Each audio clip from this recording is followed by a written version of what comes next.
할렐루야. 오늘도 함께 하신 분들, 또한 방송으로 참여하게 되는 모든 분들에게 주님의 은혜와 치료의 시간이 될 수 있기를 간절히 축원합니다. 지난주에 이어서 오늘 말씀이 같은 본문으로 이어지게 됩니다.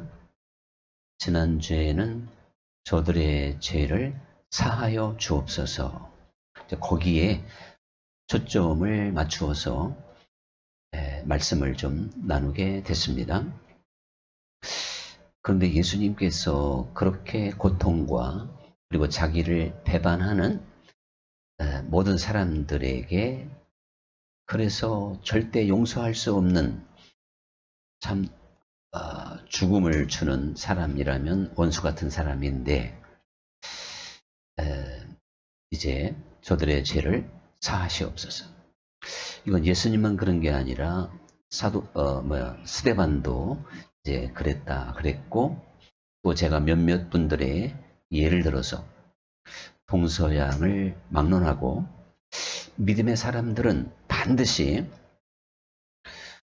저들의 죄를 사하여 주옵소서, 그러한 기도를 드렸다고 하는 것을 말씀드렸고, 그리고 나 자신도 그렇게 적용을 해서 나도 이 세상을 살다 보면 사실 원수처럼 여겨질 수 있는 사람들이 반드시 등장합니다.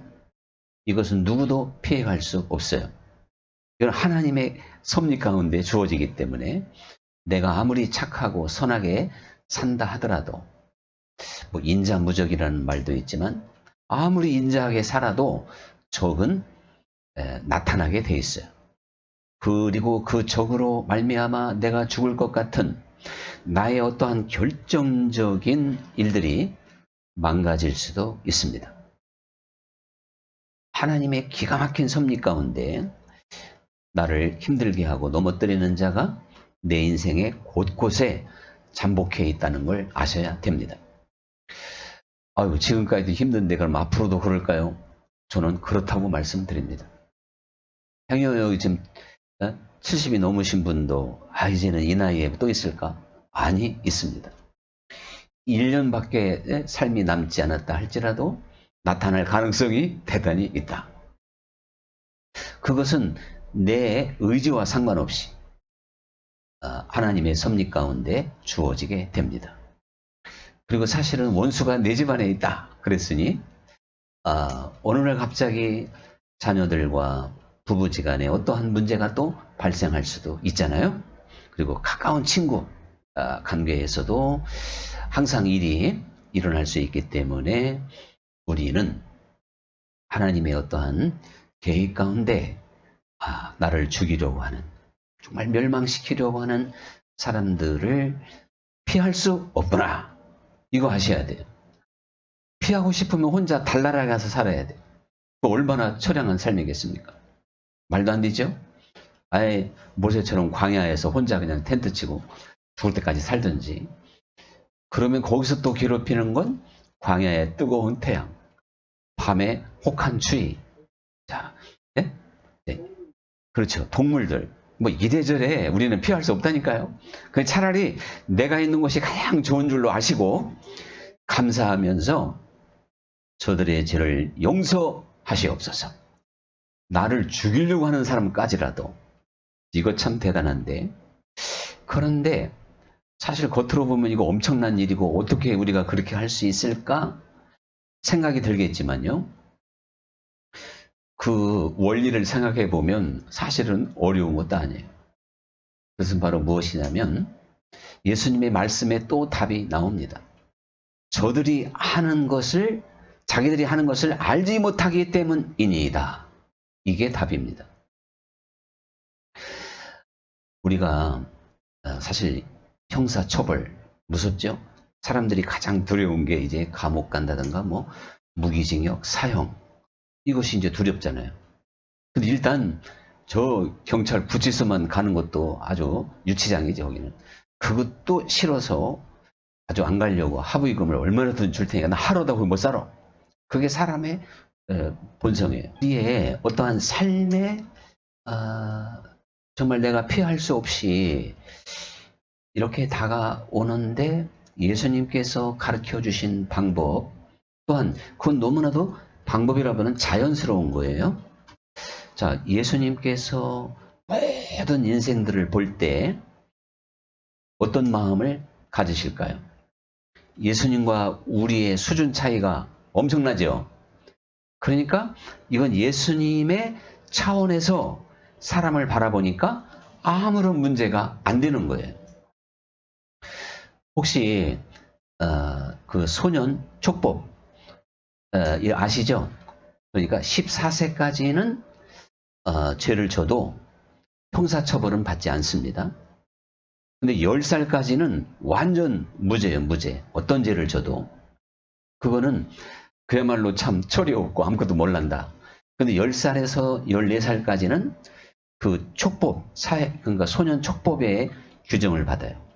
14살까지는 벌금이나 구류나 징역형은 없어요.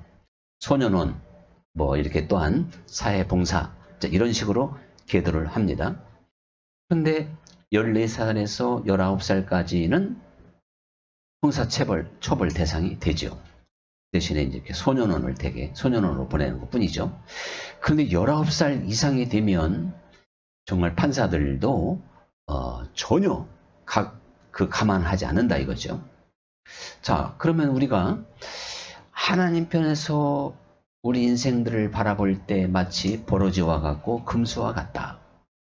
우리들이요, 집에서 키우는 반려견들이 좀 말이 무식하지만 그 똥오줌을 아무 데나 놨다 그래가지고 그거 필요 이상으로 뭐라 한다면 그 반려동물의 잘못입니까? 사람의 잘못입니까?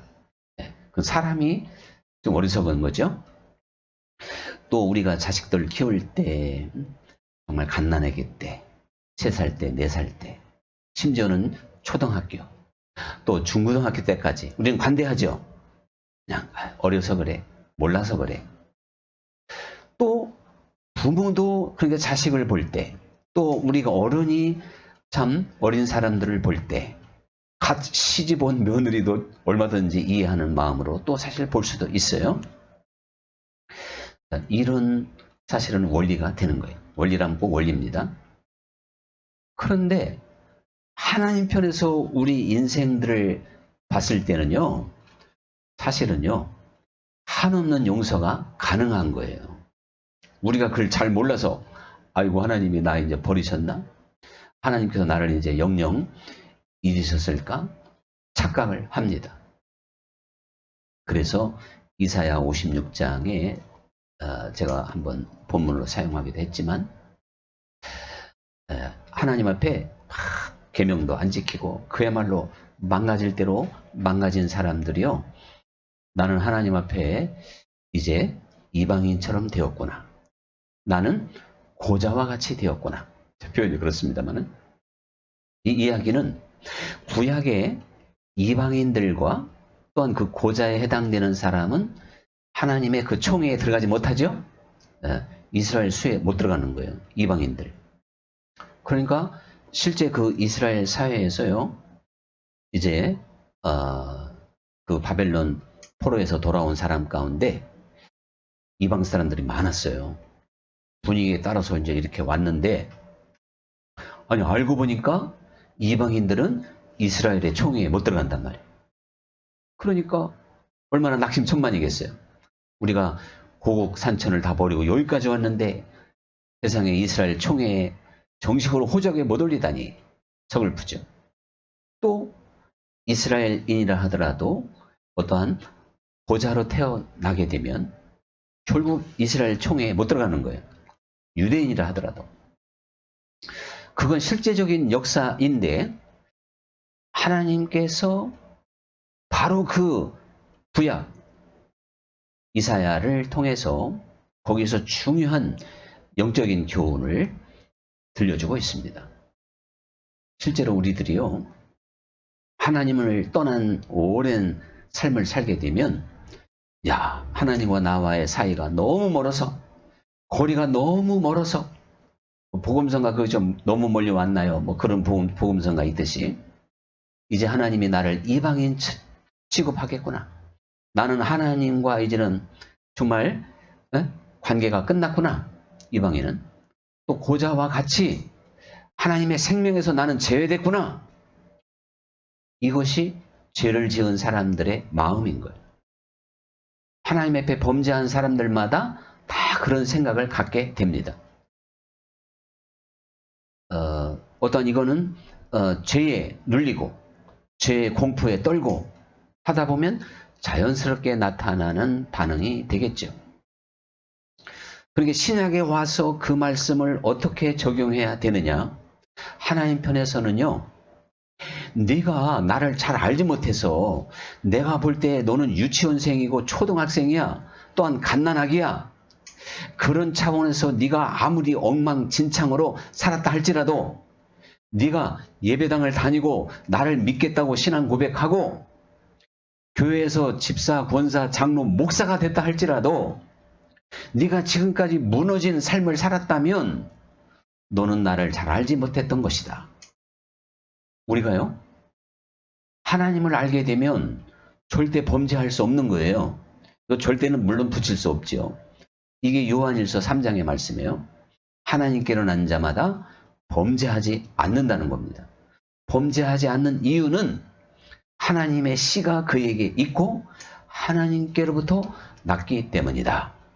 요한일서 3장 16절이죠. 그러니까 하나님께로 난 사람은 그때사 비로소 눈의 모든 비늘이 벗겨지고 귀가 열려서 하나님의 세계를 알고 주님의 영광을 맛보고 주님의 그 은혜와 능력을 갖게 되는 겁니다. 그렇게 해서 순종하고 죄로부터 이기는 거죠. 죄와의 싸움은 사람의 혈과 육으로 되는 게 아닌 거예요. 오직 은혜로 주님을 아는 능력으로만 죄와의 싸움에서 이기게 될 줄 믿습니다. 내가 하나님을 아는 지식, 하나님을 아는 그 세계가 나를 바로잡아준다. 그런 이야기예요. 그래서 다시 한번 말씀드리지만 사실 이건 복음 중에 복음인 거예요. 내가 20년, 30년 신앙생활을 했다 하더라도 지금까지 내 삶이 정말 때로때로 넘어지고, 그래서 사람은 자기가 알잖아요. 내가 지금 하나님 앞에 바른 길을 가고 있는지 아니면 어그러지는 길을 가고 있는지 다 알아요. 이건 교만이 아닌 거예요. 그래서 사도 바울도 우리에게 너 자신을 네가 알지 못한다면 너는 하나님과 상관이 없다. 이렇게까지 성령의 말씀을 하시면서 들려준 이유가 그겁니다. 하나님은 우리에게 양심을 주시고 또한 우리에게 하나님을 알 수 있는 하나님의 형상을 심어 주었기 때문에 우리가 하나님의 말씀을 통해서 깨닫고 알게 되면 또한 주님 안에서 내가 지금 믿음의 길을 바로 가고 있는지, 그래서 승리의 삶을 살고 있는지, 주님 뜻에 순종하는 삶인지, 내 삶이 지금 하나님 앞에 섰을 때 합격할 수 있을 건지 스스로 안다니까요. 만약에 내가 지금 하나님 앞에 설 자신 없어요. 그러면 그 사람은 절대 못 쓰는 겁니다. 이 땅에서 확신이 있어야 돼요. 그게 확신인 거예요. 확신. 나 지금 죽어도 주님 앞에 설 수 있다. 절대 교만이 아니에요. 그것은 왜 그러냐면 하나님과 이 믿음은 인격적인 믿음이라 그랬죠. 네. 인격적인 믿음이기 때문에 그렇다, 그런 이야기입니다. 인격적인 믿음이라고 하는 것은 하나님과의 어떠한 정서적으로 지식적으로 서로 교통하고 통하는 거예요. 그래서 하나님이 말씀하시고 하나님이 함께 하신다면 나는 무엇이든지 이룰 수 있고 승리할 수 있다고 하는 믿음으로 근심 걱정을 벗을 수 있어요. 부모 자녀 간에 인격적인 관계가 되면 자녀가 부모의 말을 신뢰하죠. 또 부모도 자녀의 말을 신뢰하죠.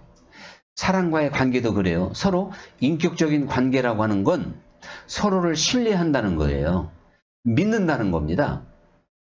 여러분, 우리가 이 세상을 주님과 인격적인 믿음으로 살게 된다고 하는 건 주님을 내가 신뢰한다는 것이고 주님의 말씀을 내가 그대로 믿는다는 것이고 또 주님이 약속하셨으면 그대로 이행해 주실 것을 믿는 거예요. 그 무슨 뭐 은사로 받은 걸 믿는다는 게 아니고, 그래서 결국은 주님과 내가 인격적인 관계를 되면요, 인격적인 관계가 되면 하나님 말씀 하나하나가 꿀성이처럼 달게 느껴지는 거예요. 왜? 나를 향한 메시지로 바로 내 앞에서 지금 들려주는 말씀처럼 들을 수 있는 거예요. 이게 인격입니다. 인격적인 관계입니다. 근데 우리가 하나님의 말씀을 듣고 묵상하면서 아, 이거 무슨 사서오경처럼 듣기 좋다. 마음의 수양은 되겠구나. 좋은 말씀이다. 그게 아니라니까요. 하나님의 말씀이 생명처럼 들려오게 되는 거예요. 그래서 우리가 이 말씀이 바로 꿀성이처럼 달아진다고 하는 다윗의 고백처럼 이것이 인격적인 관계가 된 거예요. 인격적인 관계가 뭐 고상하게 믿는 걸 인격적인 관계가 아닙니다. 은혜 한번 받고 나 깨졌다 그래가지고 그게 인격적인 관계가 아니에요. 지식적인 차원에서 벗어나서 마음으로 내가 예수님을 믿는다고 해서 그게 또 인격적인 관계가 아닌 거예요. 주님과 내가 통해야 되는 거예요. 주님을 내가 신실히 의지함으로 이 삶의 모든 고통을 이길 수 있어요. 염려와 근심으로부터 벗어나게 돼요. 모든 두려움으로부터 나를 건지시는 주님이 돼야 돼요. 그런 주님이 아니라면 아직 인격적인 관계는 아닙니다. 우리가 어린 자녀가 부모님하고 있으면 세상에 무서울 거 하나도 없죠. 바로 그런 거예요. 아니 여러분, 하나님이 어떤 분이에요? 그래서 우리들에게 염려와 걱정, 두려움 그런 게 있을 때마다 우리 주님은 아주 그냥 따끔하게 혼냈잖아요. 믿음 없는 자라고. 그것은 주님을 이 땅에 예수님이 육신을 가지고 계셨을 때도 주님과 인격적인 관계가 됐다면요, 그거 두려워할 필요가 없어요. 출렁이는 갈릴리 바다도 걸어갈 수가 있는 거예요. 오병이어밖에 없지만 장정만 5,000명이 지금 달라고 줄 서고 있어도 전혀 두려움이 없는 거예요. 주님의 마음이 내 마음이기 때문에 그래요. 인격적인 관계는 그런 것입니다. 너희 안에 이 마음을 품으라 곧 그리스도 예수의 마음이니. 주님의 마음을 갖는 게 그게 인격적인 관계가 된 거라니까요. 그냥 고분고분하고 착하고 선하게 산다고 해서 인격적인 믿음이 아닙니다. 주님의 마음을 내가 가졌기 때문에 사실 천하 만물을 말씀 하나로 지으신 하나님의 권능에 그 세계에서 살기 때문에 아무도 그 사람을 막을 수 없어요. 위협이나 기근이나 죽음이라 할지라도 칼이라 할지라도. 그러니까 제자들이 인격적인 관계가 되면서부터는 한없이 용감했죠? 담대했죠? 성경 말씀은 우리에게 뭐라고 말씀하셔요? 담대하라. 담대하되 대장부처럼 담대하라. 사실 대장부처럼 담대한 건요, 전쟁터에서 그런 담대함이 없으면 어떻게 죽음이 지금 상대가 지금 창을 옛날 겨누고 있는데 어떻게 돌진해 갈 수 있어요? 다 도망가야지. 근데 대장부처럼 담대하면 칼날이 번쩍이는데도 돌진해 간단 말이죠. 화살이 빗발처럼 쏟아져도 전진해 갈 수가 있는 게 담대함입니다. 하나님은 담대하라 해서 담대할 수 없다는 걸 아시면서도 담대하라. 이 이야기는 네가 아무리 힘쓰고 애써도 담대할 수 없다는 거예요. 여러분도 우리의 삶 속에서 두려움을 느낄 때가 참 많았죠. 저는 물질 앞에서 두려움을 누구보다도 많이 경험한 사람이잖아요. 예배당에 경매가 2번이나 붙여졌고, 그때 참 지금 정도 믿음이라면요 더 두려움이 없었을 것 같아요. 근데 제가 언제나 자랑스럽게 말하지만 지금 염세가 아직 안 했다 그랬죠? 네.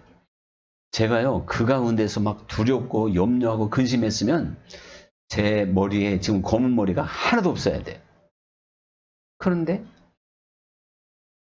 흰 머리보다 검은 머리가 90% 이상 많어. 그러니까 흰머리가 잘 안 보여 지금도.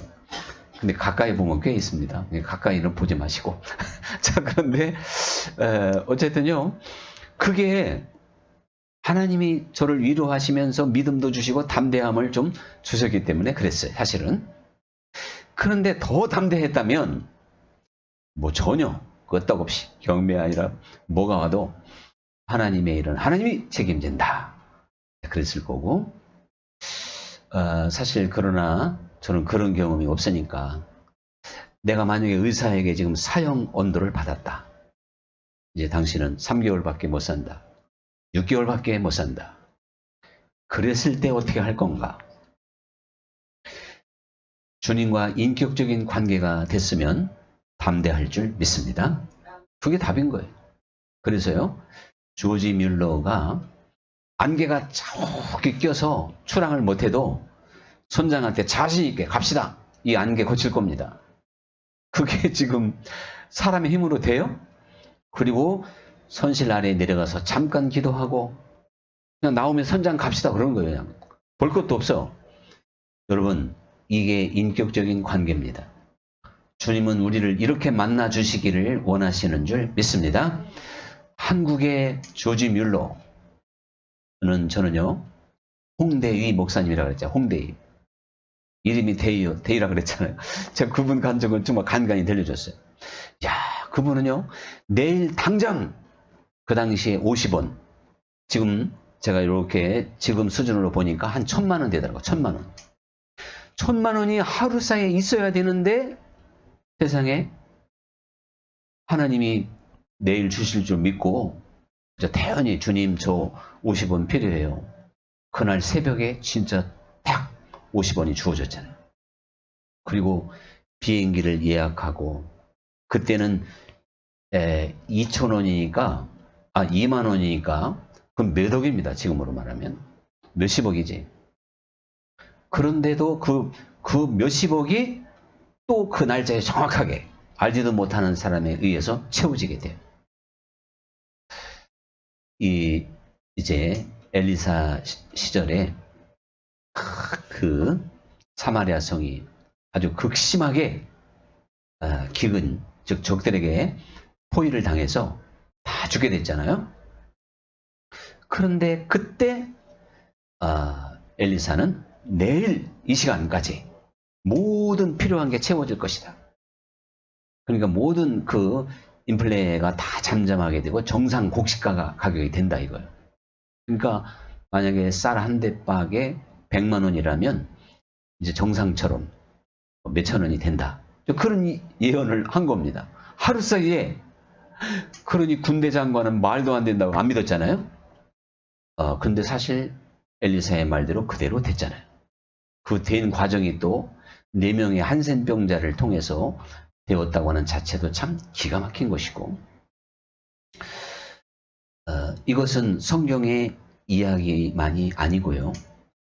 우리가 주 예수님을 깊이 알 때 우리에게 주는 하나님의 놀라운 인격적인 관계 속에서 주어지는 믿음의 힘인 것입니다.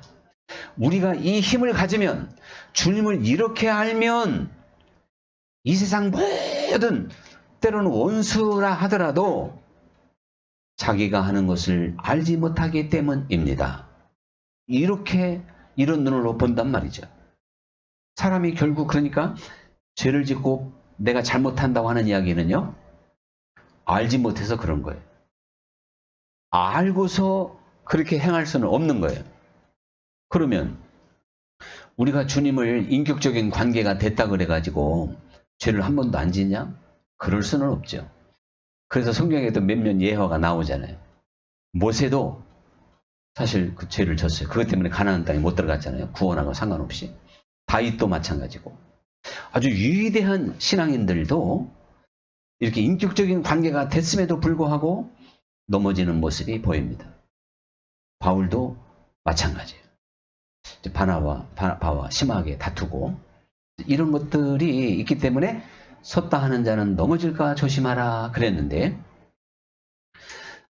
우리는 결국 수많은 사람들이 지금 무지 속에서 어두움 속에 갇혀서 서로 미워하고 원수 맺고 나쁜 짓 하고 그러고 있단 말이죠. 그래서 우리가요, 자기들이 하는 것을 알지 못하기 때문입니다. 이런 시선으로 이 세상을 또한 모든 사람을 바라봐야만이 판단하지 않고 비판하지 않고 헤아리지 않는 거예요. 정말 주님 말씀은 정확해요. 우리가 이 세상에서 하나님을 알지 못하면, 인격적인 관계가 안 되면 판단, 비판, 헤아림을 절대 멈출 수 없어요. 그건 너무 매력적인 거라서. 그런데 인생 자체를 깊이 알면, 주님을 깊이 알면 그거 자체가 부질없다는 걸 안단 말이에요. 저가 저렇게 모르는 가운데 어리석은 말을 하고 어리석은 행동을 하는데 왜 그거 문제 삼는 내가 잘못이지. 하나님 보시기에는 잘못하고 있는 그 사람의 문제가 아니라 이거죠. 결국은 내가 주 예수님을 깊이 알아야 될 줄 믿습니다. 그래서 주님은 예수님을 깊이 아는 것을 가리켜서 영생이라고 그러는 거예요. 자, 사람들은 영생이 죽어서 영원히 사는 게 영생이라고만 생각해요. 근데 그건 양적인 개념으로는 맞아요. 근데 성경은 영생에 대해서 양적인 개념보다도 질적인 개념을 가르쳐주고 있어요. 양적인 개념으로만 말한다면요, 예수님이 이런 말씀했죠. 저 지옥에서는 구더기도 죽지 않고 영원히 산다 그랬어요. 맞죠? 성경에 딱 나와 있는 말씀이에요. 그러면 우리가 지옥에서 영원히 죽지 않고 사는 구더기한테 영생한다 할 수 있는 거예요? 그러니까 진정한 영생의 의미는 질적인 겁니다. 천국에서 영원히 살아야죠. 우리가 이 세상에서부터 나를 믿는 자는 영생을 얻었다. 그것도 물론 얻으리라도 있지만 그건 완성이고, 예수님은 지금 나를 믿는 자는 영생을 얻었다는 거예요. 그 영생은 바로 인격적인 관계를 말하고 있는 겁니다. 그래서 정말 믿음 안에서 우리 그리스도인들의 수준은요, 너무나도 높은 거예요. 그래서 하나님께로 난 자마다 죄를 범하지 아니한다. 그런 말씀까지 하시게 된 겁니다. 가능성 자체를 없다는 게 아니고요. 이제 우리들이 나 자신을 한번 살펴봐야 돼요. 아직도 나는 정죄하고 비판하고 판단하고 헤아리고 내 기준과 내 잣대로 자꾸 생각을 하고, 이것은 그만큼 내가 어두움 가운데 있다는 거죠. 또 내가 죄의 유혹에서 벗어나기 어렵고 죄의 충동이 너무 강하고 그러면 순종하지 못해요. 억지로 노력해서 참는 건 율법적이지 그 하나님 나라는 아닙니다. 하나님 나라는 능력으로 행하게 됩니다. 죄 자체를 죄가 무엇보다도 무섭다는 걸 알게 된다니까요. 왜 이렇게 무섭고 더러운 거를 하겠어요? 내 깨끗한 손으로 더러운 거 만지라면 만질 수 있어요? 안 되잖아요. 그게 똑같다니까요. 영적 세계에서도 우리가 영생의 삶, 주님을 깊이 아는 삶으로 나아가야만이 모든 죄의 유혹으로부터 벗어나고 죄의 또한 충동도 이기고 오직 순종하는 마음을 갖게 될 줄 믿습니다. 이 어떠한 거룩한 열망, 또한 성결의 충만, 하나님께 순종에 대한 열정, 이것이 자연히 내 마음에 있는 거예요. 그래서 이것이 약하고 이 불꽃이 활활 타오르지 않으면 우리는 구하고 찾고 두드려야 됩니다. 너는 이방이라 생각하지 말고 고자라고 여기지 말라. 그 가운데서 힘을 내라는 거예요. 주님, 나는 내 모습을 보니 주님과 끊어졌네요. 내가 정말 하나님 나라 가기는 틀렸네요. 여기까지 생각될 수도 있어요. 그러나 지금부터 네가 안식일을 지키고 내 규례를 지키면, 이사야 56장에 그거는 오늘날로 말하면 주님과의 관계가 회복되고 말씀을 순종할 수 있는 능력을 네가 갖게 된다면 내 자녀보다도 더 귀한 기념물을 줄 것이다. 그리고 내 상에 앉아서 먹게 할 것이다. 여러분, 이게 얼마나 희망적인 말씀입니까? 주님께서 지난날의 모든 험을 우리보다 수준이 너무 높아서 내가 지금 이 나이까지 어떻게 살아왔던 하나님은 문제 삼지 않습니다. 진짜 지금 중요한 건 순종과 주님과의 인격적인 관계가 됐느냐가 문제인 거예요. 주님과 내가 올바른 믿음으로, 즉 인격적인 관계가 되면 하나님 나라는 말에 있지 않냐고 오직 능력이 있다는 것처럼 죄를 이기고 세상을 이기고 근심 걱정을 이기고 말 그대로 풍성한 삶을 살 수 있는 능력을 갖게 된다는 것을 생각해 보면 이 참으로 복된 복음의 뿌리를 받고 우리가 그것을 마음껏 누리면서 먹고 마시며 그 안에 살아야 될 줄 믿습니다. 이제 오늘의 찬양 드리겠습니다.